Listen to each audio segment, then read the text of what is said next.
Okay, here are the weirdest white people. Okay, first is the aged out goths. So you get the ones that's pretty chill, laid back, but then you'll get the ones like, okay, why you still, why you dressing like, why you do that? Well, my father and my mother, they just don't understand me.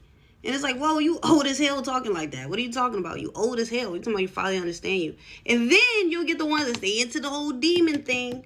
They into the whole demonology. You start talking to them. Okay, so why are you into what's going on with that? Yeah. I made a deal with them so they can give me all the wisdom.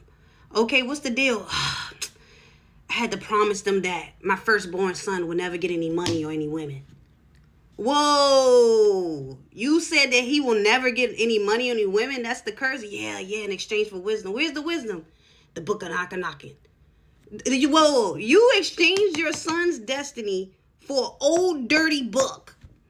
Yeah, has all the wisdom. These demons straight up wrote gibberish in there. That's not even any language even to them. They straight played them. Like, they played you. And then you got the white saviors treating the undeveloped countries like a petting zoo. Going over there to feed them like they would a cat cafe, to feed them, pet them, and then come back home. And don't let me get this started on the animals.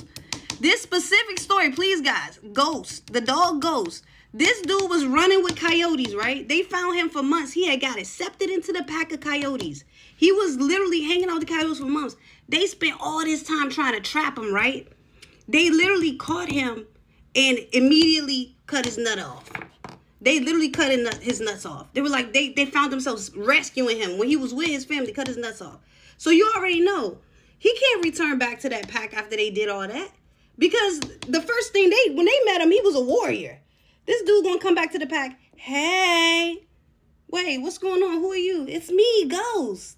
No, his nuts are gone. And then they said, yeah, if no one adopts him in a month, we're gonna have to euthanize him. I said, wait, hold on. You chopped off his nuts, and then you're going to euthanize him when he was just with the pack of coyotes living free out in the wild. Now he don't got no nuts, and he's about to die. Just because you wanted to save him. Look up Ghost, man. It's kind of tragic, but he ended up getting a family. Okay, last is the costume freaks. It wouldn't even be that bad that they dress up as furries, but they actually do be sexual deviants when you talk to them. Like, you'll talk to them like, hey, I know you like to dress up. I heard y'all was in the kinks. Oh, no, I'm not in any kinks. No kinks, nothing crazy. No. The only thing is, before I can get intimate with a woman, I just ask her one thing. Could you dress like me before I went into the military? And I'm like, what? Yeah, it's the only thing that get me off if she just dresses like me before I went into the military. Okay. If you want to know what archetype you give off, the link is in the bio for personalized boards. And that's it.